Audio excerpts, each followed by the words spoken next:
Merci Alice. Donc voilà, Tristan Kistler et aujourd'hui on va parler sélection animale appliquée à l'abeille en deux parties, on va y revenir après. Donc juste très rapidement je voulais me présenter. J'ai fait une école d'ingénieur à Montpellier, ce qui m'a permis de réaliser différents stages en apiculture, des stages de terrain, c'était en Isère et en Savoie, où j'ai pu notamment faire mes premières armes en insémination artificielle. J'ai ensuite continué d'ailleurs à ce sujet avec Jürgen Brause, qui est un inséminateur de renom basé près de Berlin, pour continuer ce volet-là. Et ensuite, j'ai décidé de faire un stage diplômant pour clôturer mes études d'ingénieur à l'institut qui à l'époque s'appelait l'INRA, sur de la modélisation et de la simulation stochastique de plans de sélection apicoles. Après ça, j'ai voulu retourner au terrain et j'ai fait une saison apicole en Italie dans une grande entreprise apicole qui s'appelle Melios. Et après ça, je suis retourné à l'INRA, qui est devenu l'INRAE, en tant qu'ingénieur d'études, notamment pour des travaux de mesure de caractère, on dit de phénotypage de colonies, qui étaient basées en Provence, en collaboration avec l'ADAPI, mais aussi pour préparer une thèse qui a été une double thèse avec les Pays-Bas et qui portait toujours sur l'optimisation des plans de sélection apicoles. Et enfin, très récemment, comme l'a dit Alice, je viens d'être recruté comme chargé de recherche à l'INRAE, toujours sur la sélection animale pour la résilience, mais plus uniquement centrée sur l'abeille. Et la présentation aujourd'hui est en deux parties. Une première qui est sur une introduction au concept clé en sélection animale appliquée aux abeilles et qui, j'espère, nous servira de socle pour appréhender la deuxième partie qui aura trait à une étude de simulation qui était faite dans ma thèse sur le raccourcissement de l'intervalle de génération par phénotypage partiel. Et on va s'intéresser évidemment à son impact sur le gain génétique espéré et sur la consanguinité moyenne espérée aussi. Et ce qu'on s'est dit avec Alice, c'est que peut-être pour que ce soit un peu moins lourd et plus dynamique, on pourrait scinder la présentation de sorte à ce qu'à la fin de l'introduction, on fasse une toute petite séance de questions et après on aborde la seconde partie.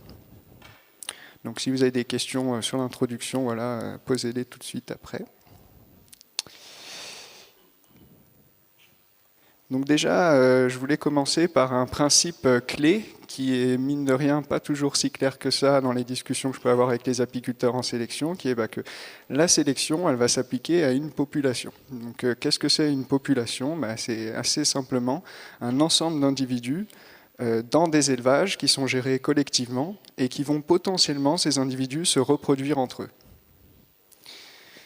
Et une notion importante, c'est la taille de cette population. Et en général, en sélection animale, on a des tailles de population, au moins des tailles ciblées de population, qui sont dans des ordres de grandeur de centaines d'individus. Donc on a au moins 500 candidats à la sélection, et on va, chaque génération, pour produire ces nouveaux candidats, utiliser au moins 100 individus pour des soucis de durabilité auxquels on va revenir juste après. Et je sais que ces nombres peuvent parfois faire un peu peur en apiculture parce qu'on a souvent des dispositifs tout petits et c'est un des gros soucis, donc je le rappelle ici. Normalement, on est plutôt sur ces ordres de grandeur-là. Et un point clé pour comprendre tout le processus de sélection, et on va voir après, ça parle souvent de différence entre individus, et en effet, dans une population animale, en général, tous les individus sont phénotypiquement, c'est-à-dire de ceux qu'on peut en observer, ils sont différents, et ils sont aussi différents génétiquement. Et une partie de ces différences qu'on peut observer, des différences phénotypiques, résultent de différences génétiques. Ensuite, un autre point clé que je voulais amener, c'est le type de caractère auquel on s'intéresse normalement en sélection animale. En fait, on s'intéresse à des caractères qu'on appelle des caractères quantitatifs. C'est des caractères que tous les individus ont, mais ils les ont plus ou moins. C'est des caractères avec une variation continue. Donc un exemple ici que je vous propose, c'est la quantité de couvain ici mesurée avec le nombre de cellules de couvain operculé. Et vous avez sur l'axe vertical ici des nombres de colonies, ça pourrait être des proportions. Et ici, vous avez toutes les valeurs possibles qu'on a mesurées, allant de 0 à 30 000 cellules operculées, donc une mesure du couvain. Et ce que vous pouvez voir, c'est que en fait, les colonies peuvent prendre toutes les valeurs sur cette plage de données continue. C'est typiquement un caractère quantitatif. Et une deuxième observation, et j'ai pas triché, c'est des vraies données ici issues du travail avec l'ADAPI que je vous mentionnais avant. On peut en fait ici superposer une distribution. Cette distribution, on l'appelle normale parce que c'est la distribution la plus habituelle des caractères complexes en biologie. Et en fait, cette distribution, elle va être comme ça, elle est symétrique autour de la moyenne, qui est aussi la médiane, et elle a un certain étalement qu'on peut mesurer à partir de quelque chose qu'on appelle l'écart type, qui est la moyenne des écarts à la moyenne. Et on a d'autres caractères, par exemple le miel, qui sont aussi des caractères quantitatifs, mais bon, vous me direz, ça ressemble quand même beaucoup moins à une cloche, et c'est vrai, mais en fait, c'est un peu comme si on avait une demi-cloche qui était tronquée vers les valeurs près de zéro. Mais ce n'est pas important pour la suite. Et en fait, ces caractères quantitatifs, ils résultent de nombreux processus au sein de la colonie. Donc si on reste sur notre exemple production de miel, ça va résulter de la quantité, de la qualité de ponte de la reine, de la dynamique de cette ponte au cours de la saison, de la qualité d'élevage de ce couvain par les ouvrières, et j'en passe. Ça va aussi dépendre de la capacité de cette colonie à découvrir les ressources mellifères, à la bonne ou plus ou moins bonne communication au sein de cette colonie, au recrutement des butineuses, à l'efficacité de vol, l'efficacité de butinage, à la capacité de stockage, à la capacité de séchage de ce nectar qui deviendra du miel, à l'efficience alimentaire de la colonie qui va donc plus ou moins déstocker ce miel. Tout ça va influencer sur cette valeur de miel récolté que vous avez là-haut. Et donc, ces caractères d'intérêt résultent de mécanismes très complexes. Et je pense qu'il est assez intuitif, du coup, de comprendre que ces mécanismes ils vont résulter en général de l'expression d'un très grand nombre de gènes. Et quand on parle de très grand nombre, en fait, on parle en général en milliers. Et par exemple, ici, on va faire un petit détour chez l'humain. Si on regarde la stature chez l'humain, qu'on se donne un dispositif suffisamment puissant statistiquement, ici ils avaient 5 millions d'individus avec des mesures très fines de la stature, eh bien, ils sont capables de détecter qu'il y avait 13 000 gènes, ça commence à faire, qui vont tous avoir un effet sur la stature de l'humain et qui, pris tous ensemble, vont expliquer une grande partie des différences de stature entre humains, mais qui, chacun d'eux, explique une part extrêmement faible de ces différences de stature. Et donc, découvrir et étudier chacun de ces gènes n'est pas nécessairement faisable, et en plus, en fait, on va voir, n'est pas nécessairement utile non plus. Et donc, je le dis tout de suite, tous les raisonnements qui, souvent, prennent une part importante dans les débats en sélection apicole de tels gènes qui seraient récessifs et qu'il faut amener à l'état homozygote, etc., en fait, ce sont en général des concepts qui sont très peu utiles, voire totalement inutiles pour des caractères quantitatifs. Si vous avez bien compris, ils vont résulter de l'expression de milliers de gènes. Donc on ne va pas réussir à résoudre la différence, résoudre la question de pourquoi ces individus sont différents sur ces caractères quantitatifs grâce à quelques gènes qu'on aura mis à l'état homozygote comme on le souhaitait, etc. Donc, on a des mécanismes génétiques qui sont inconnus et on ne va pas réussir à les résoudre. Et en fait, à des fins de sélection, ce n'est pas grave. Ce qu'on va pouvoir faire, c'est qu'on va pouvoir prendre du recul en fait, sur cette complexité et on va se poser la question suivante. Est-ce que les différences que j'observe entre mes individus, elles sont héritables, quel que soit le mécanisme génétique sous-jacent extrêmement complexe dont je ne connais pas le détail? Et donc cette héritabilité, ce concept qui va venir à notre rescousse, on va en avoir des définitions un peu plus formelles juste après, mais en première approche, déjà, c'est un paramètre qui normalement va varier entre 0 et 1, et qui va nous informer sur le fait que plus ce caractère il a une valeur proche de 1, plus les descendants des parents qu'on a choisis vont ressembler à leurs parents. Donc, si on a des parents avec des meilleures valeurs pour nos caractères d'intérêt et qu'on a une héritabilité qui est plus proche de 1, eh bien, les descendants vont avoir des meilleures valeurs pour ce caractère que la moyenne générale. Au contraire, si on a une héritabilité nulle, eh bien, on aurait pu prendre n'importe quel parent pour faire nos descendants. Les descendants, ça n'aurait eu aucune influence sur les caractères qu'on aurait observés chez nos descendants. Et vous allez tout de suite me rétorquer, j'espère, ou en tout cas dans votre esprit, oui d'accord, mais moi je sais très bien qu'il y a certaines colonies qui produisent par exemple beaucoup de miel, et c'est pas pour ça que si j'en fais des filles, je vais avoir des filles qui vont avoir tendance à produire mieux du miel, et plus de miel, et une partie des raisons de ceci, c'est qu'en fait, effectivement, en général, les effets du milieu, notamment l'effet de l'emplacement, explique une grande partie des différences qu'on observe entre les colonies. Et on sait pertinemment que ce ne sont pas des effets qui vont être transmis à la descendance. Et donc, un point clé, ça va être d'être capable de faire une correction statistique de ces effets dus à l'environnement dont on sait qu'ils ne sont pas transmissibles. Et du coup, on en arrive à cette slide ici sur la décomposition justement de cette variabilité des performances qu'on observe entre les colonies. En général, on va se doter de ce genre de modèle statistique où on va décomposer la performance, qui est en fait une autre manière de dire les observations sur les individus. Les performances, c'est les observations brutes. Elles vont être décomposées en effets de milieu qu'on a été capable d'identifier, en effets génétiques additifs, mais retenez déjà des effets génétiques, et une poubelle statistique qu'on appelle la résiduelle, qui va venir capter tout ce qui explique la performance et qui n'est pas dû au milieu identifié ni à la génétique additive. Donc si on reprend ici notre miel brut, ici, qui était tronqué à 0, en fait, ça ressemblerait à ça, par exemple, la distribution qu'on avait. On a notre loi normale, mais tronquée. Et on a une certaine moyenne de cette production, là c'est les données de l'ADAPI. On a un certain étalement de cette courbe qu'on peut mesurer avec ce qu'on appelle l'écart type, et ici il valait 20 kg. Et un paramètre qui est d'utilité centrale en sélection, c'est justement un paramètre qui va nous donner une idée de combien cette variabilité est importante au vu de la moyenne. Donc en fait, ça se calcule comme ça, c'est l'écart type. Ici, comme c'est on appelle le coefficient de variation.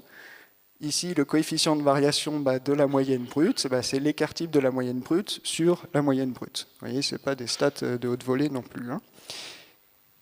Et en fait, cette distribution brute, si une fois qu'on la corrige statistiquement des effets de milieu identifiés, on se retrouve avec la courbe suivante, et vous remarquerez qu'elle est toujours centrée sur la même moyenne, mais ce sur quoi ça a joué, c'est la distribution de cette courbe, c'est la variabilité, l'étendue ici de combien cette courbe s'étale.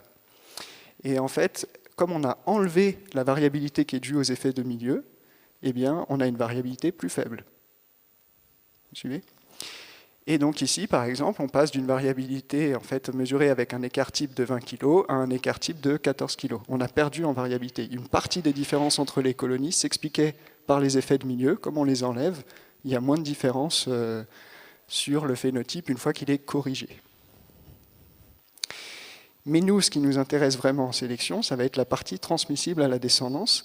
Et ça, c'est une variabilité que je vous représente ici, cette distribution-là, qui est encore plus resserrée autour de sa moyenne, parce qu'on a encore enlevé de la variabilité qui était due à la résiduelle, à tout ce qui n'était pas des effets génétiques additifs. Et on passe de nos 20 kg initiaux à 14 kg d'écart type, et ici à 8,5. Et on a le même... on a un paramètre, à nouveau, on peut s'intéresser au coefficient de variation, mais cette fois-ci génétique. Donc c'est le pendant de celui phénotypique brut qui se calcule de la même manière, mais en prenant l'écart type génétique. Je vous le dis juste parce que je pense que c'est un outil en général très intéressant quand on s'intéresse à un caractère. Plutôt que de regarder que l'héritabilité, en fait, un paramètre plus intéressant en général, ça peut être ce coefficient de variation, parce qu'il nous dit combien la variabilité est importante par rapport à ma moyenne. On pourrait avoir une variabilité de temps et temps, mais ce qui est intéressant, c'est de la comparer par rapport à une valeur moyenne qu'on a. Voilà. Et on va y revenir juste après, mais le but du jeu en sélection en général, donc ça va être de choisir les individus qui ont les meilleures valeurs pour nos caractères d'intérêt. Donc, par exemple, ici, pour la production de miel, on peut se dire qu'on va vouloir prendre 20% des individus qui sont les meilleurs génétiquement pour ce caractère-là. Donc, on va venir tronquer, par exemple, à ce niveau ici, et choisir les 20% qui sont là pour procréer la nouvelle génération, et on va y revenir juste après. Et je vous le donne ici au passage, mais ce n'est pas fondamental que vous le reteniez. Mais juste pour vous dire combien c'est important ces histoires de variabilité mesurées par les écarts-types, l'héritabilité, dont on va voir l'utilité après, justement, elle se calcule comme un ratio de variance qui sont en fait le carré, tout simplement, des écarts-types. En l'occurrence, le carré de l'écart-type des effets génétiques sur le carré des écarts-types des phénotypes... je me suis trompé, sur le carré des phénotypes corrigés des effets fixes.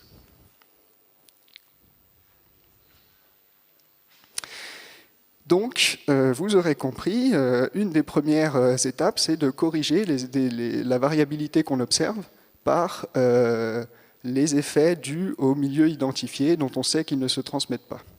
Et comment s'opère cette magie noire ? Et la première chose pour pouvoir distinguer ces effets-là, c'est qu'il va nous falloir répartir nos familles sur nos différents effets fixes, par exemple nos différents emplacements, de sorte à ce qu'on soit justement capable statistiquement de séparer l'effet dû à la génétique de l'effet dû aux environnements. Et pour essayer de vous l'illustrer, j'ai préparé quelque chose, ne vous inquiétez pas. Et on va parler en fait de connexion génétique. C'est ça le mot-clé. Donc, je vous ai pris un exemple simpliste ici.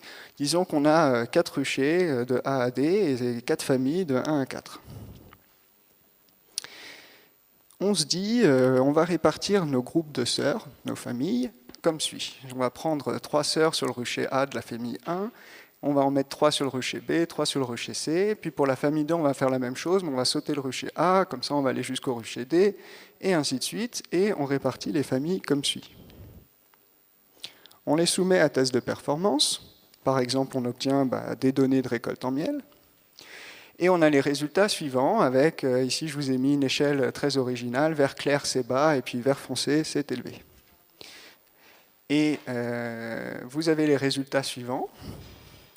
Et donc ce que vous pouvez vous dire déjà, c'est que on a l'impression que la famille 4 a l'air de surperformer par rapport à la moyenne. Il y a plus de vert clair que le reste.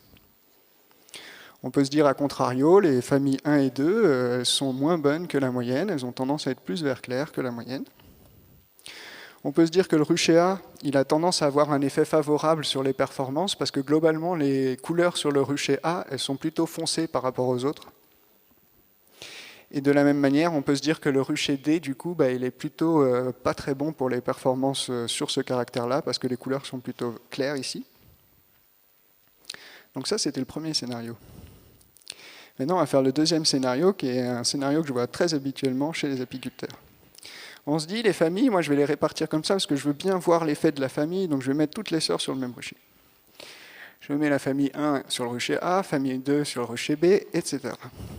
Je soumets à test de performance. On est dans l'imaginaire, hein, donc on refait avec les mêmes effets de famille et les mêmes effets de rucher, mais avec une autre répartition. On obtient le résultat suivant. Pourquoi ? Parce que en fait, on avait une très bonne famille, la famille 1, une mauvaise famille, la famille 1, qu'on a mis sur notre meilleur rucher, la famille A, par malchance. On a fait le contraire ici, on a mis la meilleure famille sur le pire rucher. Finalement, on ne voit quasiment pas de différence. Et là, pour trouver quelles sont les bonnes familles et quels sont les bons ruchers, c'est perdu. On a un dispositif complètement déconnecté génétiquement. On ne va pas pouvoir dissocier les effets dus au milieu identifié des effets dus à la génétique. Vous avez suivi ? Je vois des oui, donc je continue. Donc, une recommandation, mais vraiment fondamentale pour pouvoir faire de la sélection, c'est qu'il va falloir bien répartir les familles sur nos différents effets d'environnement qu'on suspecte avoir une importance sur les différences qu'on observe entre nos colonies. Et une des recommandations typiques, c'est d'avoir 4 familles par rucher et chaque famille sur 3 ruchers, de sorte à créer de la connexion comme dans le premier scénario. Ça veut dire aussi au passage qu'il faut des familles et des ruchers qui soient suffisamment grands pour pouvoir faire ça. Et donc attention à la dérive, je vous le dis au passage. Si vous avez des ruchers géants et que en fait toutes les colonies se mélangent, vous ne verrez pas non plus de différence entre les colonies. On en arrive au concept général de la sélection animale, mais ça marche aussi pour les plantes. Et le concept général, c'est de réaliser une sélection, génération après génération, des meilleurs parents pour générer des descendants, et accumuler ainsi du progrès génétique vers ce qu'on appelle l'objectif de sélection. Et on va revenir après sur exactement qu'est-ce que c'est l'objectif de sélection. Et donc, pour vous l'illustrer, ici, reprenons notre distribution normale, typique pour un caractère quantitatif. On a une part très faible d'individus qui ont une valeur très forte pour ce caractère, une partie très faible qui ont une valeur très faible pour ce caractère, et la plupart des colonies qui sont autour de la moyenne. Il y a donc une certaine moyenne générale initiale, à la génération initiale. On va choisir les individus qui sont le plus à droite de notre distribution. Donc cette distribution, idéalement, c'est la distribution une fois qu'on l'a corrigé des effets fixes. Donc on avait une bonne connexion génétique, on a été capable de distinguer les effets de milieu des autres effets. On prend nos meilleurs individus. Ces meilleurs individus, comme ils sont meilleurs, ils ont une moyenne qui est supérieure à la moyenne générale initiale. Cette différence, on l'appelle le différentiel de sélection, et c'est vraiment le moteur du progrès génétique. On va voir après pourquoi. Ces nouveaux individus, on les fait procréer et on obtient une génération suivante qui a en fait une moyenne qui est ici, une nouvelle moyenne. Et cette moyenne, vous voyez, elle est décalée par rapport à la moyenne initiale qu'on avait à la génération d'avant. Et le progrès génétique, ce n'est pas un progrès absolu, divin, etc. C'est juste ça, c'est le fait qu'on a décalé la moyenne par rapport à la moyenne initiale qu'on avait. Et le progrès génétique, en espérance, on s'attend à ce qu'il vaut en sélection phénotypique, mais je vous passe pas mal d'hypothèses, ce n'est pas l'objet de s'attarder sur des détails. Il vaut l'héritabilité, d'où l'importance de ce paramètre, fois le différentiel de sélection. C'est pour ça que je vous disais que c'est vraiment le moteur de notre sélection. Le différentiel de sélection, c'est-à-dire combien nos parents étaient meilleurs que la moyenne générale, cette tension, cette pression de sélection qu'on a imposée, elle est directement proportionnelle au progrès génétique espéré. Et la beauté du processus d'amélioration génétique, c'est qu'en fait, certes, ce processus-là, sur 2 générations, il ne va peut-être pas nous faire des gains génétiques, du progrès génétique important, mais il est cumulable. Il est cumulable plus ou moins longtemps suivant combien notre dispositif est grand, d'où l'importance en fait, de la taille de la population dans la durabilité, on va y revenir après. Et en théorie, on peut le cumuler sur de très très très nombreuses générations, et on a suffisamment d'individus en fait, sur pratiquement l'infini. Et comme ça, on va pouvoir amener notre... c'est quoi la prochaine animation ? Voilà, on va pouvoir amener une population initiale en répétant ce processus ici à gauche sur de nombreuses générations vers une population à une génération n, là par exemple 7, sur lesquelles on aura cumulé le progrès génétique et donc on aura fait un progrès certain au bout d'un moment, vers notre objectif de sélection. Et justement, qu'est-ce que c'est du coup ce fameux objectif de sélection ? Pour le dire avec des mots simples, c'est l'ensemble des caractères d'intérêt pour une population dans un système d'élevage vers lesquels on souhaite faire progresser génétiquement la population sous sélection. Bien sûr, on peut en faire une traduction mathématique, mais avec des mots, c'est ce à quoi ça correspond. Au passage, juste, je vous le dis, les caractères de l'objectif, ils peuvent ne pas être propices à évaluation directe sur les candidats à la sélection. Par exemple, la varroose, ça peut ne pas être facile à mesurer. On peut vouloir mesurer un autre caractère qui va nous renseigner sur un caractère de l'objectif de sélection. Par exemple, le PIN test pour les maladies du couvain. C'est difficile de mesurer directement la quantité de virus, par exemple, dans le couvain. Et donc, peut-être on peut avoir l'utilité d'utiliser un autre caractère qui nous renseigne indirectement sur un caractère d'objectif de sélection. Et ces caractères qu'on utilise pour choisir les individus, ce sont ceux qu'on mesure et qui nous renseignent sur l'objectif de sélection. On les appelle les critères de sélection. une notion importante, c'est que les critères de sélection, on veut qu'ils soient fortement corrélés avec les objectifs de sélection, de sorte à ce qu'ils nous renseignent sur cela.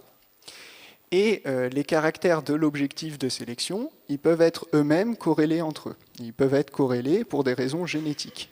Et la corrélation, ce que ça veut dire, c'est qu'en fait, l'évolution de l'un de ces caractères de l'objectif de sélection va avoir tendance à influer l'évolution d'un autre caractère de notre objectif de sélection. Et cette corrélation, elle peut être favorable ou défavorable.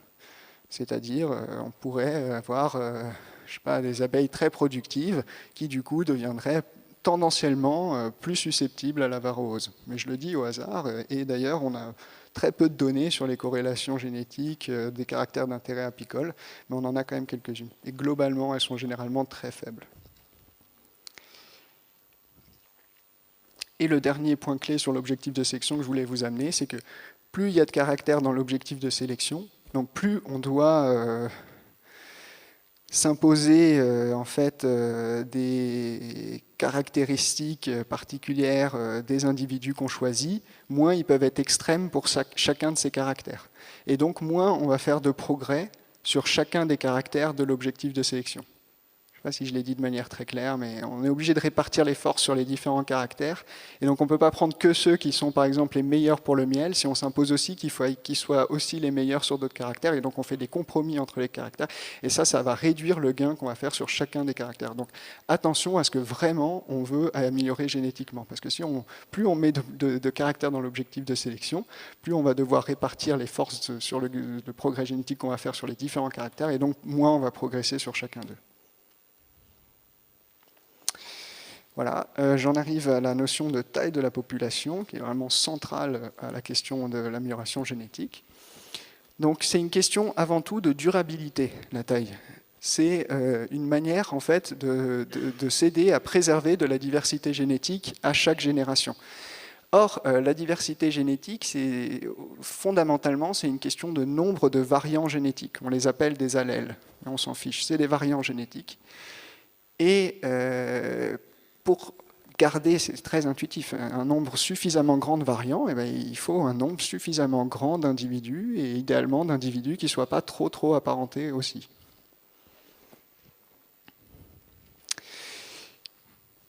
Moins le nombre de reproducteurs est grand, et plus le nombre de mâles et de femelles est déséquilibré. Ça, c'est aussi un aspect important que je pense n'est pas toujours dans l'esprit des gens impliqués en sélection apicole, et bien plus la consanguinité sera forte. Et la consanguinité, c'est une forme de mesure de la diversité que chaque individu a en son sein, pour faire simple. Je vous le dis parce qu'après, on va s'attarder justement à la consanguinité. Et vous l'aurez peut-être compris, pour réaliser du progrès, il faut choisir les meilleurs individus. Donc une petite proportion de parents. C'est ce qui va créer un différentiel de sélection fort.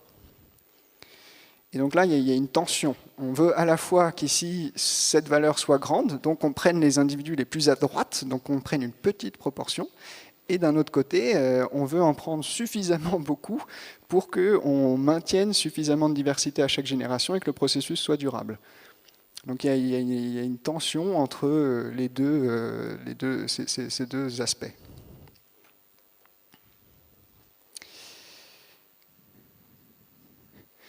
Il y a aussi, globalement, la sélection, c'est une histoire d'optimiser des compromis. Il n'y a jamais de réponse très facile, parce qu'on est toujours, si on fait plus de l'un, on fait plus de l'autre, et l'idée, c'est comment répartir au mieux ses forces sur les différents aspects.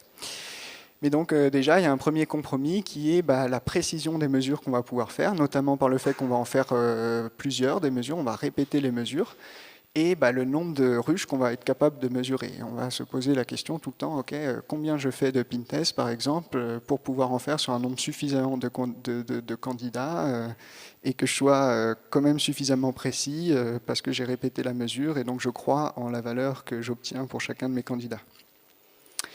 Et donc, une des possibilités pour augmenter les nombres, c'est de travailler en groupe.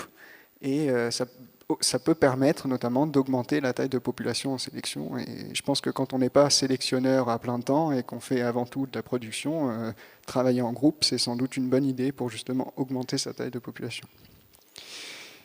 Mais il n'y a pas que la taille brute qui compte, il y a aussi ce que je vous disais avant, combien sont distants les individus génétiquement, combien ils sont apparentés.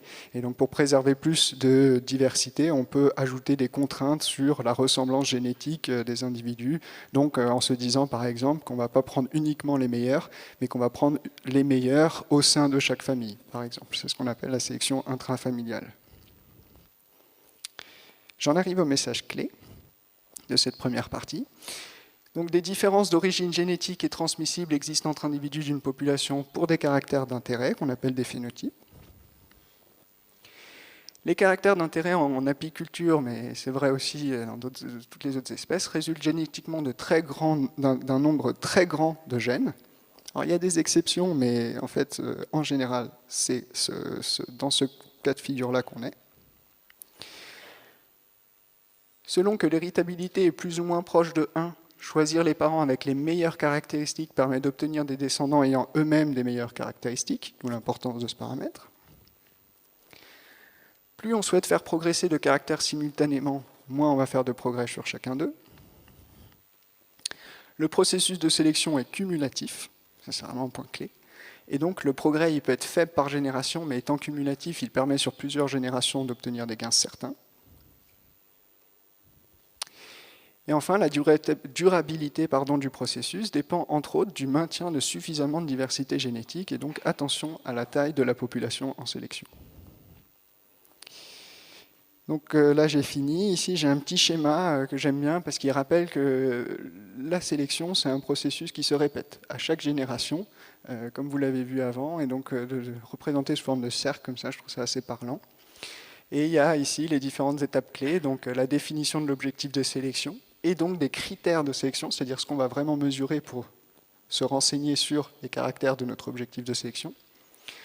La collecte des phénotypes, la prédiction du mérite génétique, c'est-à-dire individualiser qui ont l'air d'être les meilleurs pour des raisons génétiques et pas pour des raisons dues, par exemple, à l'environnement.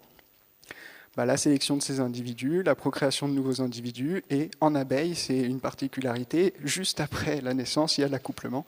Alors qu'en général, en sélection animale, l'accouplement a lieu juste après la sélection. Il y a inversion de ces deux étapes. Ça, vous en fichez, vous travaillez sur l'abeille. Et voilà, je ne rentre pas dans les détails. D'ailleurs, si vous voulez aller plus loin sur ces questions-là, il y a l'atelier en début d'après-midi sur les grands paramètres d'un schéma de sélection et leur impact sur la consanguinité et le gain génétique. On pourra discuter de plans de sélection. Moi, j'ai prévu aussi un fichier Excel pour jouer sur les quelques paramètres clés que je vous ai annoncés ici pour avoir une compréhension intuitive sur comment ils vont jouer sur le gain génétique espéré et l'accroissement moyen de la consanguinité espérée à 14h30. Et du coup, je vous propose de prendre quelques questions tout de suite avant de passer à la seconde partie.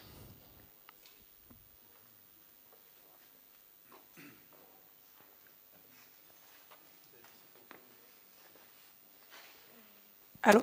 Oui, c'est bon.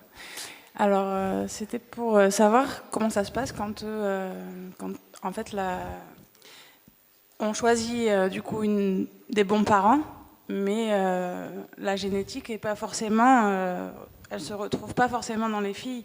Il faut quand même être sûr que, comment on peut être sûr que les parents vont bien transmettre leur génétique? Eh bien, en fait, l'héritabilité, c'est le paramètre clé ici qui va permettre de répondre à cette question. Et on peut l'estimer statistiquement. Quelle est l'héritabilité au sein de ma population? En fait, il faut, pour estimer l'héritabilité, avoir des mesures de différents individus et connaître leur apparentement entre eux. Et en fait, statistiquement, sans rentrer dans aucun détail, parce que c'est très vite compliqué, mais en fait, l'idée, c'est que pour faire très simple, si on a des individus qui sont toujours très bons et qu'on remarque qu'en plus, ils sont toujours plus apparentés que d'autres individus dans la population. Mettons, il y a des groupes de sœurs qui ont tendance à être toutes toujours très bonnes, quel que soit leur emplacement sur lesquels on les a testées en miel. Et on comprend intuitivement on capte que du coup, c'est dû à leur ressemblance génétique, le fait qu'elles ont une performance supérieure par rapport aux autres individus. L'estimation de l'héritabilité, elle repose fondamentalement sur ces deux informations-là. Quelles sont les valeurs des phénotypes pour mes différents candidats à la sélection et quelles sont leurs ressemblances génétiques entre eux. Et évidemment, on va le faire de manière très fine. On ne va pas que regarder les filles qui sont toutes sœurs. En génétique quantitative, on va faire des grandes matrices. On va dire chaque individu ressemble statistiquement autant à tel autre. Et après, on résout l'équation pour toutes ces données-là simultanément. Et on obtient des paramètres qui sont notamment les variabilités génétiques qu'on mesure avec les écarts-types génétiques dont je vous parlais avant. Et quand on le met au carré et qu'on divise ça par la variabilité phénotypique corrigée des effets du milieu, on obtient l'héritabilité. L'héritabilité, elle va nous dire si, à force de prendre des individus qui sont meilleurs pour ce caractère-là, est-ce que vraiment nos descendants ils vont avoir tendance à être sur la même moyenne que ces parents qu'on a choisis. Si ça vaut 0, ça veut dire qu'on va retomber systématiquement sur notre moyenne générale, et donc on peut prendre n'importe quel parent, on retombe toujours sur la moyenne générale. C'est jamais vraiment 0, mais parfois c'est très proche de 0, l'héritabilité pour certains caractères. Et parfois, c'est très proche de 1, et donc là, au contraire, on va aller très vite. Et ça dépend des caractères. Ça dépend du coup de comment on les mesure, parce que derrière caractère, il y a aussi tout le protocole pour le mesurer. Et puis, ça dépend des propriétés génétiques de la population avec laquelle on travaille. On peut utiliser exactement le même protocole sur 2 populations d'abeilles différentes, par exemple 2 sous-espèces différentes, voilà, et on va avoir des héritabilités différentes. Donc ça va jouer aussi.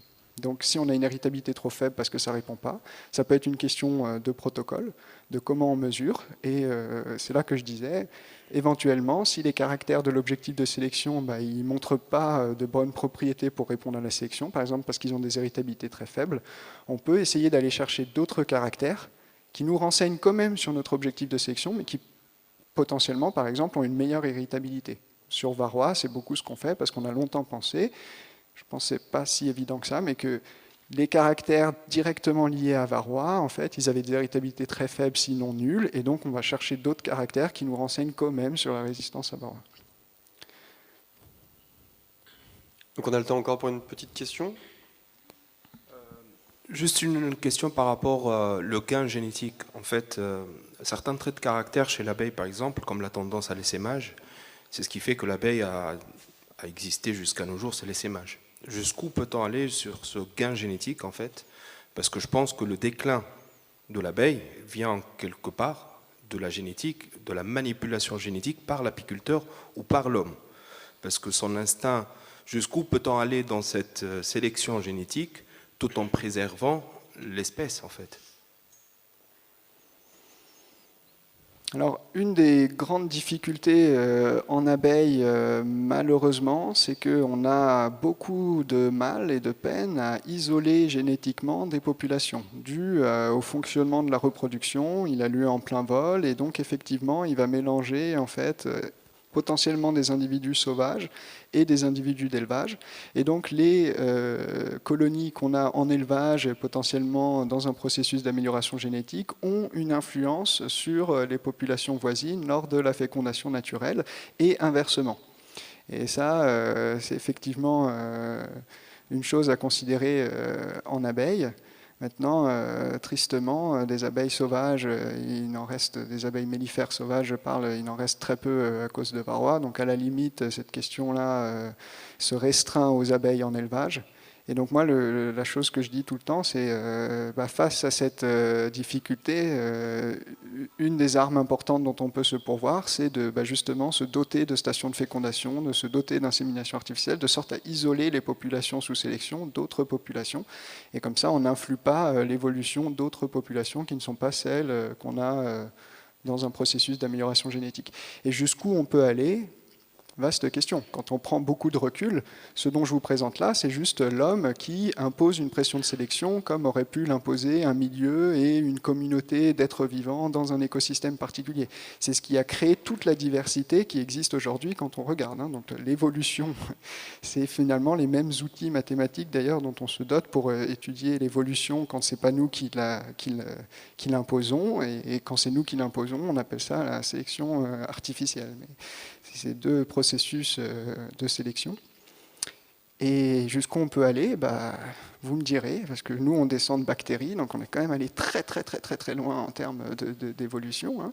Et quand on regarde ce qui se fait aussi, qui est souvent décrié, je pense parfois à juste titre, dans d'autres espèces en sélection animale, on aboutit à des résultats incroyables. Les vaches, on les a fait passer de quelques milliers de litres par lactation à presque 10 000 litres par lactation. Enfin, c'est énorme les différences qu'on a amenées, principalement par ce processus d'amélioration continue génétique. Et donc après, on peut se poser la question, est-ce qu'on est content des vaches qu'on a obtenues? Est-ce qu'elles répondent aux besoins de la société? Et donc, en fait, réinterroger quel est notre objectif de sélection, quels sont les caractères qu'on a mis dedans, est-ce que c'était judicieux de vouloir aller à tant de production de lait, etc. Et quelles ont été les corrélations en fait, qui se sont révélées entre les caractères de notre objectif de sélection. Par exemple, chez les vaches, ça va avoir tendance, les vaches qui sont très très productives, à avoir plus de problèmes de santé au niveau des mammites. Des mammites, enfin en tout cas des mammites cliniques, c'est-à-dire des problèmes d'inflammation mammaire. Et donc on peut se dire, là on a une corrélation défavorable, qu'est-ce qu'on peut faire contre ça? Et donc éventuellement réorienter les poids qu'on met sur chacun des caractères dans l'objectif de sélection pour essayer de résoudre ce problème, par exemple. Merci beaucoup pour tes éclaircissements. Je vois que l'audience a des millions de questions à poser. Je vous propose de les garder en tête, parce que sinon on ne va jamais pouvoir manger. Et il y a la deuxième partie de la présentation de Tristan qui arrive juste après. Aussi, gardez en tête qu'il y a c'était juste avant, là, il y a possibilité de poser plus de questions à Tristan cet après-midi, mais aussi, n'hésitez pas à l'attraper dans les couloirs. Oui, je suis là aussi demain et tout, vraiment n'hésitez pas, j'adore discuter. Donc je passe à la deuxième partie, c'était un gros challenge pour essayer de la rendre compréhensible. J'ai fait mon maximum, j'espère que vous allez me suivre. Donc le concept général ici, on repart de ce dont on parlait avant. On a nos différentes distributions et au cours d'une certaine période, on va enchaîner des générations de sélection. On a nos candidats sélectionnés ici qui sont à droite de notre distribution parce qu'on veut améliorer ces caractères. On veut les pousser toujours plus loin dans une certaine direction.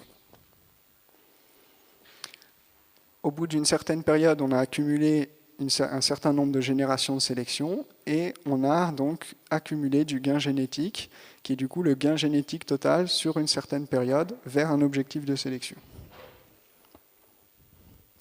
La question qu'on va étudier ici, c'est quel est l'intérêt de réduire l'intervalle de génération, de sorte à ce qu'on soit capable d'en enchaîner plus sur une même période, mais si tout restait égal par ailleurs, on aurait la situation suivante. On aurait eu juste un gain génétique multiplié par le nombre de générations en plus qu'on a été capable de faire. Parce qu'en fait, le gain génétique annuel, il est inversement proportionnel à l'intervalle de génération. Et ce qu'on observe en général, c'est qu'en apiculture, on a des intervalles de génération de 2 ans sur la voie femelle. Et pourquoi on se dote en général d'un intervalle de 2 ans? Alors il y a différentes raisons, mais une des raisons, c'est parce qu'on est capable ainsi d'obtenir des données de phénotypage, donc des observations, sur nos candidats à sélection qui ont été mesurés au cours de toute une saison de production. Parce qu'on les produit au printemps-été, on les laisse hiverner, et là, en sortie d'hivernage en général, commence le testage, et on va pouvoir le réaliser sur toute une saison, attendre la fin de saison, l'hiver prochain, et paf, à l'année d'après, on est capable de produire des nouveaux descendants. Et bien ça, c'est un intervalle de génération de 2 ans. Mais en fait, c'est une proposition des apiculteurs qui m'a semblé pertinente, que j'ai décidé d'étudier dans ma thèse. Il y a certains caractères qui peuvent être phénotypés de manière précoce, c'est-à-dire avant que les reines aient 1 an d'âge. Et on va voir des exemples après. Et je vais bientôt arriver à la question de recherche qui est ici. La question qu'on s'est posée dans cette étude, c'est quel est l'impact de la réduction de l'intervalle de génération des mères qui sont candidates à la sélection pour donner des filles, donc c'est ce qu'on appelle la voie maternelle, de le réduire de 2 en 1 an, ce qui veut dire qu'on va devoir sacrifier le phénotypage des caractères qui sont évalués tardivement, les caractères que je vais appeler tardifs. Et cette étude, c'est une étude qui a été faite par simulation, pour prédire le gain génétique et l'évolution de la consanguinité. Et si vous avez des détails sur la simulation, vous pouvez me demander. C'est dû aux spécificités apicoles. En fait, j'ai été obligé de développer mon propre programme de simulation stochastique pour tenir compte de l'aplodiploïdie, de l'évaluation en colonie, de la polyandrie, de toutes les spécificités qui font que ce n'est pas si simple en fait, de traduire ce qu'on connaît des autres animaux d'élevage à l'abeille. C'était un peu l'objet principal de ma thèse. Et ici, dans ce cadre, je me suis doté du cadre le plus simple possible pour étudier la question, parce que vous allez voir que ça va très vite exploser en complexité. Et donc ici, on s'est donné un cadre très simple. On a 2 caractères d'intérêt. Un caractère précoce. Ça veut dire qu'on est capable d'obtenir sa valeur sur nos candidats à la sélection avant qu'elles atteignent 1 an d'âge. Dans ce genre de caractère, je pense, il pourrait y avoir par exemple le comportement hygiénique qu'on pourrait mesurer avant que les reines aient 1 an d'âge. Par exemple avant l'hiver et juste en sortie d'hiver, on pourrait déjà avoir 2, voire 3 mesures. Et voilà. La douceur pour les mêmes raisons, la tenue au cadre, la capacité de survivre au premier hivernage, ça peut être des données de consommation de réserve au cours de l'hiver, des données de vigueur en sortie d'hivernage, etc. Tout ce qui a trait au premier hivernage. Et ça pourrait être aussi des récoltes précoces, les récoltes au printemps avant qu'on fasse l'élevage, des récoltes automnales avant qu'on rentre en hiver. Ça va dépendre énormément des techniques apicoles et du milieu où les colonies se situent. Ce n'est pas moi qui vais vous apprendre qu'est-ce qu'on pourrait faire, ça viendrait plutôt de vous. Et voilà, ça pourrait être des caractères d'intérêt et de mesures précoces. Et au contraire, des caractères tardifs, ça va être des caractères qui peuvent être mesurés que après que les reines aient 1 an d'âge. Alors ici, on ne va pas rentrer dans des questions de comment faire pour faire des reines, par exemple, en automne, qui permettraient d'avoir quand même un intervalle de génération d'1 année, etc. Ce n'est pas la question. Il y a effectivement des manières techniques de peut-être avoir certains de ces caractères que je considère comme tardifs, quand même mesurés sur des individus qui ont moins d'1 an d'âge. Mais on ne va pas rentrer dans ces questions-là. Donc classiquement, les caractères tardifs, ça va être la récolte de miel sur toute la saison, comme je vous l'ai dit avant. Ça va être en général aussi la propension à l'essaimage. En fait, ça s'observe bien quand même. On a vraiment des différences observables que quand les reines ont un certain âge. Et en général, des reines très jeunes d'1 an, on n'observe pas grand-chose. Sauf si elles sont très essaimeuses. Peut-être que là, on voit des différences. Évidemment, tout ce qui a trait au second hivernage, si elles n'ont qu'1 an, on ne risque pas de le voir. Le varroa en été, donc après la période de reproduction, voilà. Malheureusement, sans doute des caractères de grand intérêt aussi, qui sont des caractères tardifs. Maintenant, je vais vous donner un aperçu très simplifié de la simulation, mais qui, je pense, recueille tout ce qui est important pour pouvoir suivre la suite. Il y avait une phase d'initialisation où on était en sélection phénotypique. Ça veut dire qu'on va baser la décision de qui est choisi comme parent pour procréer uniquement donnée par rapport à ce qu'on observe sur les candidats directement. En gros, on ne fait pas d'estimation statistique très sophistiquée de type BLUP. On a un intervalle de génération qui est de 2 ans, à la fois sur la voie maternelle et paternelle. Donc on est capable de mesurer et les caractères précoces et tardifs sur les potentiels mères comme sur les potentiels pères. Après cette phase d'initialisation, qui dure un certain temps et on s'en fiche, va commencer le vrai test. On va soumettre cette population-là, qui a un certain historique, on a recueilli un certain nombre de données, à un premier scénario qu'on va appeler notre scénario de base. Et dans ce scénario de base, on va faire 20 ans de sélection. Et ces 20 ans, ils vont nous permettre de générer 10 générations maternelles. On va garder la même structure que dans la phase d'initialisation.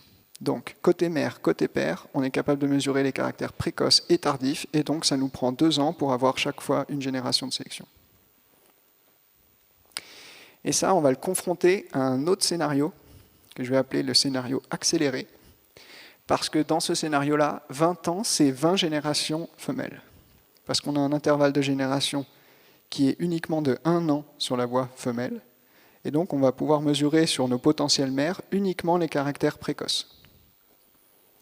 Par contre, sur la voie paternelle, donc les reines qui vont nous fournir les faux bourdons qui vont féconder nos potentielles mères, Là, on garde un intervalle de génération de 2 ans, de sorte à au moins sur cette voie-là, pouvoir effectivement évaluer le caractère tardif.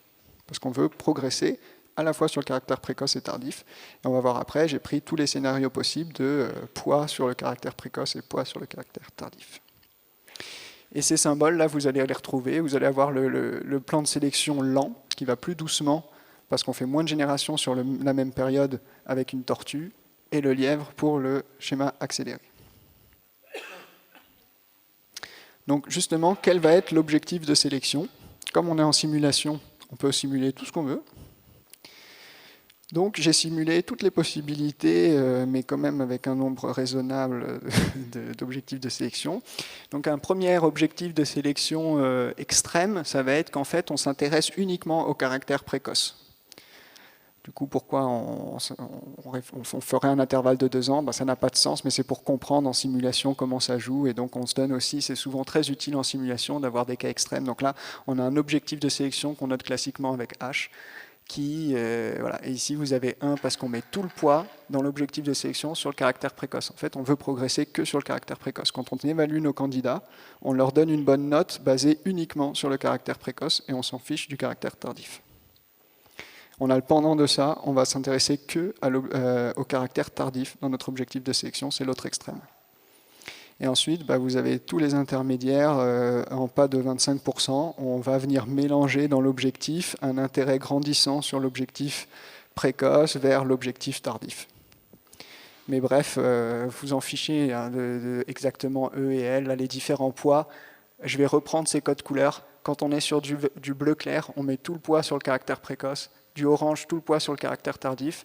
Et quand on a une couleur intermédiaire qui est plus ou moins bleue ou plus ou moins orange, c'est qu'on met plus ou moins de poids sur le caractère tardif ou plus ou moins de poids sur le caractère précoce.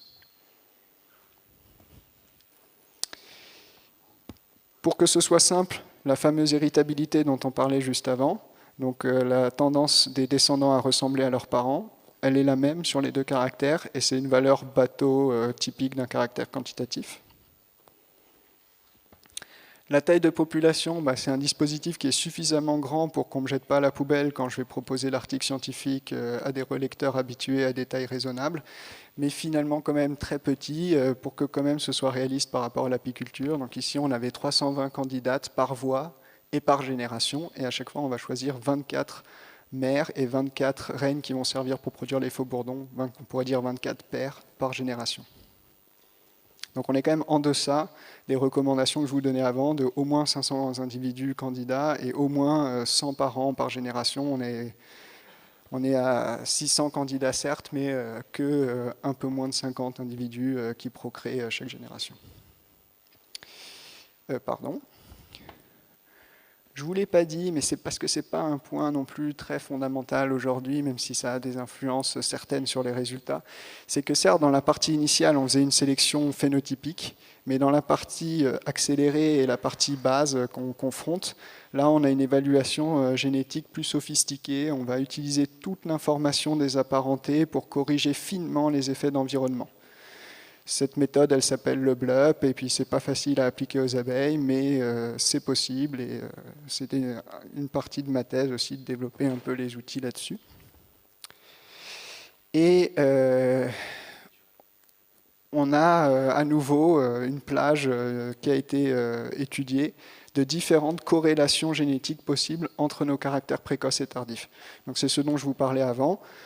On pourrait avoir des corrélations défavorables entre les 2 caractères, enfin en fait négatives, je devrais dire, entre les 2 caractères, qui vont nous dire que tendanciellement, à faire progresser le caractère précoce, on va avoir tendance à diminuer la valeur du caractère tardif.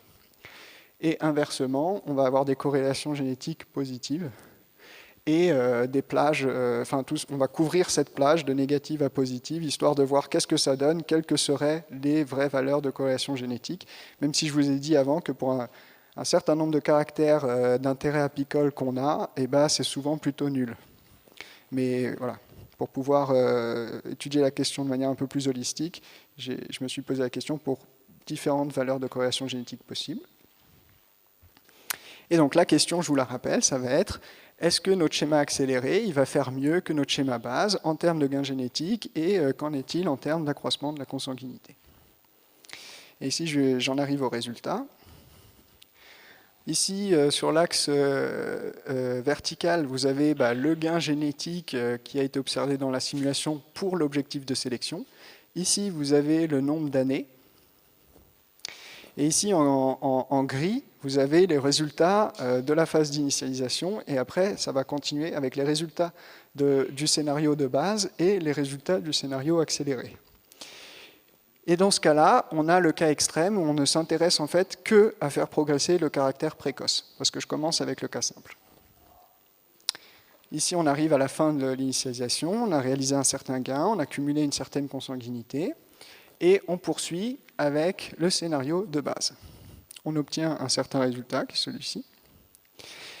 Et quand on va, plutôt que de faire le scénario de base, faire le scénario accéléré, on obtient un gain qui est nettement supérieur. Il est supérieur de combien? Dans ce cas-là, d'environ 50%. Et ça devrait être assez intuitif. On va plus vite. Le seul sacrifice qu'on avait à faire, c'était qu'on ne pouvait plus mesurer le caractère tardif. Et on s'en fiche, parce que notre objectif de sélection, c'est de faire uniquement du gain sur le caractère précoce. Donc on s'attendait à ce qu'il fasse mieux. Combien? C'était quand même une question pas simple à résoudre. Combien, dans ce cas-là, avec ces paramètres, c'était 50%. Maintenant, je vais vous faire le parallèle avec l'objectif de sélection uniquement basé sur le caractère tardif. Et le résultat, il ressemble à ceci. Ça, c'est moins intuitif à prévoir. Et en fait, ce que vous voyez, c'est que dans ce cas-là, le scénario accéléré, donc on se prive de mesurer les caractères tardifs sur la voie femelle, alors que notre objectif, c'est uniquement de progresser sur le caractère tardif, je vous le rappelle, dans ce cas extrême. Et à la fin, c'est pas si mal. Le scénario accéléré a fait que 5% de moins que le scénario où on mesure tout le temps le caractère précoce, donc y compris sur la voie femelle. Ici, je vous ai exemplifié ce que ça donnerait en termes de miel. Si on avait une valeur initiale de 15 kg, et après 20 ans de cette sélection très intensive avec un seul objectif de sélection, avec un dispositif suffisamment grand, etc., on est arrivé à des valeurs très fortes de miel qui ont été obtenues.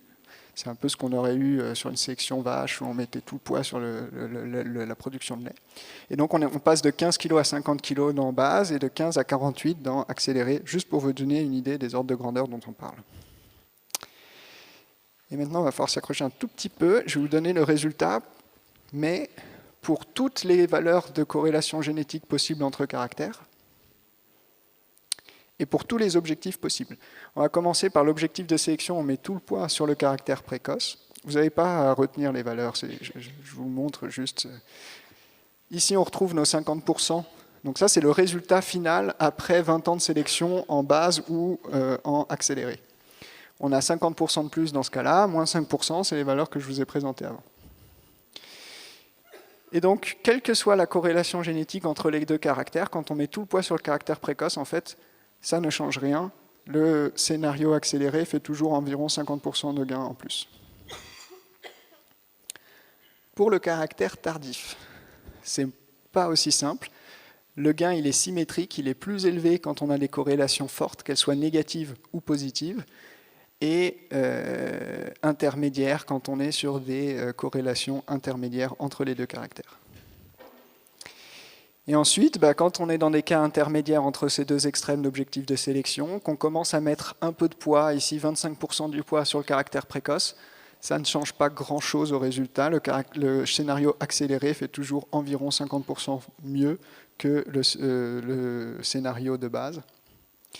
Quand on a un poids équilibré entre les deux caractères dans l'objectif de sélection, eh bien, la supériorité, le schéma accéléré est toujours supérieur au schéma de base, et cette supériorité dépend de la valeur de corrélation génétique. Plus elle est négative, plus c'est compliqué pour le schéma accéléré par rapport au schéma de base, plus elle est positive et plus il s'en sort mieux. Et enfin, dans le dernier cas intermédiaire, entre j'ai des poids équilibrés et j'ai tout mon poids sur le caractère tardif, eh bien, on a une situation intermédiaire, et ne retenez pas le détail, elle est celle-ci. Maintenant, très rapidement, je vais vous faire la même chose, mais pour l'accroissement de la consanguinité. Et pourquoi rapidement? Parce que vous allez voir, ça va être beaucoup plus simple. Ici, dans des nuances de violet, vous allez avoir la consanguinité moyenne qui est obtenue à long terme, donc après 20 ans de sélection intensive. Quand on a des objectifs de sélection majoritairement centrés sur le caractère précoce, on obtient le résultat suivant. On a environ 25% de consanguinité moyenne en base et environ 30% dans le scénario accéléré. Et en fait, comme je vous disais avant, on va aller vite parce qu'en fait, il y a très peu de différence, quelles que soient les corrélations génétiques. Et en fait, même, quels que soient les objectifs de sélection. En fait, dans le scénario accéléré, on a toujours obtenu une consanguinité plus élevée au bout de 20 ans de sélection que dans le scénario de base.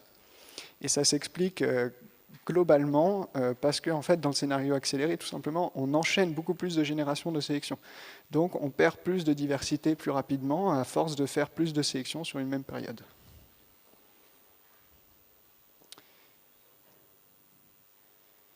Alors là, je crois qu'il me reste quelques minutes, donc je vais prendre le temps de le faire. 2, 3, ok. Alors juste pour aller plus loin dans cette comparaison, parce que là c'était quand même une comparaison très théorique. Déjà, on a fait plus de gains, mais on a fait plus de consanguinité. Alors sachez que ça, c'est le duo infernal classique. Les stratégies qui amènent plus de gains, en général, amènent plus de consanguinité. Et comment on aurait pu se prémunir de ce mauvais résultat côté consanguinité dans le scénario accéléré? Bon, une des manières, c'est qu'on aurait pu relaxer l'intensité de sélection. L'intensité de sélection, c'est lié au différentiel de sélection dont je vous parlais avant. Donc si on aurait pris des individus qui étaient un peu moins bons en moyenne que la moyenne générale parce qu'on en avait pris plus, on aurait conservé beaucoup plus de diversité à un coût de gain génétique faible. Et ça, on pourra jouer avec dans l'atelier, vous verrez. Ça peut être très puissant de relaxer un tout petit peu l'intensité pour garder plus de diversité génétique. Et ça, je l'ai fait aussi dans l'article, il y a les détails, là je ne vous le présente pas, mais effectivement, on peut faire avec accéléré en choisissant plus de reproducteurs que 24, en prenant 36, on arrive à la même consanguinité que dans base, et par contre, on fait pas mal de plus de gains génétiques. C'est pas tout à fait 50, c'est peut-être 45% en plus, mais voilà. Sur l'objectif de sélection, focus sur le caractère précoce, mais bon, je peux pas rentrer dans les détails pour les autres objectifs. Une autre chose que je vous amène ici, c'est qu'en termes pratiques, ok, on fait plus de gains, mais quand même, en fait, dans le scénario accéléré, il faut garder en tête que on fait 2 fois plus de générations femelles. Donc, en fait, on va faire 2 fois plus d'efforts d'élevage, de fécondation et de gestion, de mères comme de pères, par rapport au scénario de base. Par contre, question phénotypage, comme on ne phénotype pas le caractère précoce sur toute la voie femelle, c'est pas aussi simple. On fait 2 fois plus de phénotypage pour le caractère précoce. Je viens de dire le contraire. On ne fait pas de phénotypage du caractère tardif sur la voie femelle dans le scénario accéléré. Donc ça ne change rien pour le caractère précoce, on en mesure 2 fois plus, mais par contre, sur le caractère tardif, c'est inchangé par rapport au scénario de base. Donc en termes d'élevage, ça demande 2 fois plus d'efforts. En termes de phénotypage du caractère précoce, ça demande 2 fois plus d'efforts. Et en termes de phénotypage sur le caractère tardif, ça demande le même effort. Donc suivant les coûts de ces différents aspects-là dans le schéma de sélection, il faut les tempérer par rapport aux gains génétiques espérés pour voir si ça vaut le coup. Pour faire simple. Et j'en arrive aux conclusions. Donc question gain génétique, quand tout le poids était sur le caractère précoce et que les caractères étaient non corrélés, c'était le seul cas où le scénario accéléré il faisait un petit peu moins bien que le scénario de base. À mesure qu'on augmente le poids dans l'objectif de sélection sur le caractère précoce, donc nous qu'on allait vers des objectifs avec des couleurs plus bleues, ou que les caractères étaient génétiquement fortement corrélés, eh bien le scénario accéléré faisait plus ou moins mieux que le scénario de base, éventuellement vraiment beaucoup mieux, c'est-à-dire 50% plus que le scénario de base. Question consanguinité par contre. On avait, ça je ne vous l'ai pas montré, mais on a un taux d'accroissement de consanguinité par génération qui est légèrement plus faible sur le scénario accéléré par rapport au scénario de base. Mais comme on enchaîne beaucoup plus de générations sur la même période, on aboutit à des consanguinités plus élevées dans le scénario accéléré que dans celui de base. Et donc, raisonnablement, si on partait sur une stratégie accélérée par rapport à une stratégie base, on aurait dans une situation plus réaliste, on aurait imposer des manières de limiter la consanguinité pour ne pas atteindre des niveaux de consanguinité trop élevés. Donc une des manières, c'est celle que je vous disais avant, c'est celle que j'ai étudiée, c'est tout simplement d'augmenter le nombre de mères à partir du même pool de candidats. Donc on a une intensité de sélection un peu plus faible, mais on va préserver plus de diversité. Et on aurait pu aussi restreindre le choix des reproducteurs. Plutôt que de les prendre uniquement basés sur leur valeur génétique estimée, on aurait pu imposer des restrictions. Par exemple, de prendre des reines qui soient les meilleures, mais meilleures au sein de leur famille, de sorte à s'imposer de garder toutes les familles et donc d'imposer comme ça, de garder des individus qui sont génétiquement distants à chaque génération, par exemple. Et avec ceci, j'espère ne pas vous avoir trop assommé et je vous remercie pour votre attention.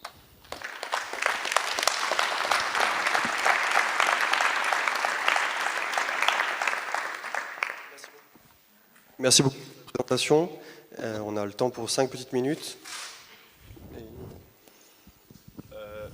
Merci, j'avais juste une remarque. Je voudrais souligner que la vitesse de progrès génétique que tu as présentée était basée sur l'hypothèse qu'on maîtrisait la voie mâle, si j'ai bien compris.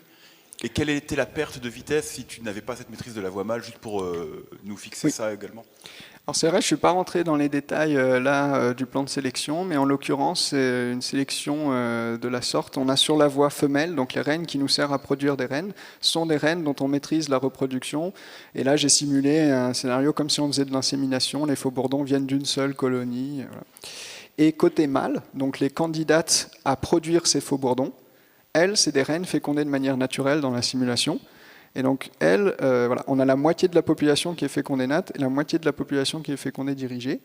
Qu'est-ce que ça aurait donné si on avait dilué, en fait, ça, c'est toute une question à étudier en elle-même. Je n'ai pas étudié là, dans ce scénario-là, mais ce qu'on sait, c'est que ça va réduire les gains génétiques.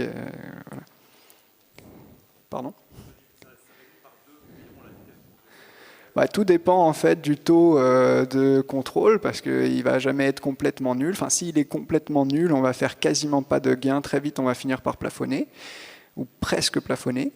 Et si on a une maîtrise qui est partielle, qui est plutôt réaliste, ça va dépendre de combien elle est partielle et ça va jouer sur la consanguinité, donc la préservation de diversité, donc le moteur de la sélection, puisque le moteur de la sélection, j'espère que vous aurez compris, c'est les différences génétiques entre individus. Donc si on préserve plus de diversité, on se donne les meilleurs moyens sur ce plan-là. Sauf que si on n'est pas tellement capable de choisir qui est le parent parce qu'on ne maîtrise pas la fécondation, on impose une intensité de sélection plus faible. Donc voilà, donc ça joue sur les deux paramètres et de manière dans deux sens opposés, donc ce n'est pas si simple de donner la réponse comme ça. Oui, merci beaucoup pour ta présentation et félicitations pour l'avoir présentée de façon claire. J'avais une question sur la méthode un peu de choix des reproducteurs. J'imagine que si on n'utilise pas le BLUP parce qu'on n'a pas la possibilité de le faire, et qu'on garde la même technique un peu d'analyse plus simple des données comme tu l'avais en phase d'initialisation. Ça pourrait être du BLUP aussi, dans la phase... Ouais, bien sûr, mais du coup, si l'inverse, si on prend la méthode plutôt initialisation pour après travailler sur le plan de sélection accéléré ou lent, je ne sais plus comment tu l'appelles, est-ce qu'on a les mêmes résultats? J'imagine que oui, mais est-ce que tu as travaillé là-dessus? Alors... Je vais te proposer une réponse en deux parties. Premièrement, ici, je ne sais pas s'il y en a qui ont remarqué ça, mais les plus attentifs auraient remarqué que dans la phase d'initialisation, on a quasiment la même dynamique de gain que dans la phase scénario de base, on fait une évaluation BLUP. Déjà, tu peux voir qu'en prenant juste le phénotype, et là je ne l'ai même pas corrigé pour les effets ruchés qui sont pourtant simulés, j'obtiens un gain qui en moyenne est le même. Maintenant, si on arrive à la deuxième partie de ma réponse, le BLUP, ce qui va avoir de très pratique, c'est que dans l'évaluation de mon candidat, quand j'obtiens la valeur génétique pour ce candidat, ça tient déjà compte des corrélations génétiques entre les deux caractères. Et donc, le choix des individus pour progresser de manière optimale par rapport à notre objectif de sélection, et la tension qu'il y a entre les caractères dans notre objectif de sélection, c'est déjà inclus dans la valeur que j'obtiens quand je choisis mon candidat. Donc ça me simplifie la vie sur les corrélations. Mais si les corrélations étaient nulles, Je pense que globalement, si tu as une autre évaluation qu'une évaluation très fine qui te permet de vraiment corriger finement les effets de milieu, j'en arrive à mon introduction à la base. Si ton dispositif il est bien fait, que tu t'es donné les moyens de bien départager les effets dus à l'emplacement, à l'apiculteur, etc., des effets génétiques, parce que tu as une bonne connexion génétique, ta correction des effets de milieu est plus aisée et même sans la méthode la plus sophistiquée, devrait donner de très très très bons résultats.